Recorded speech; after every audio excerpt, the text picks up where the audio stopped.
Nakakatuwa din yung lalag niya. Ayun, kasi yan eh, dire-diretso na yung path niya.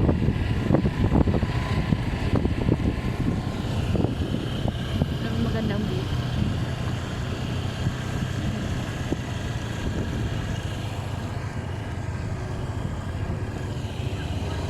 Good.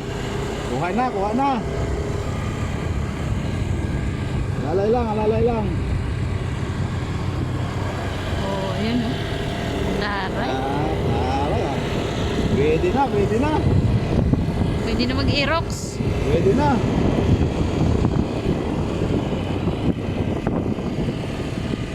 Ito, waiting shed pala to. Ha? Ito, waiting shed pala. Ito pala tayo dun, oh.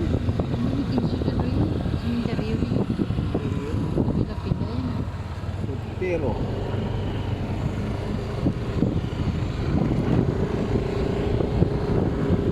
Okay na yun. akala ko waiting shed yung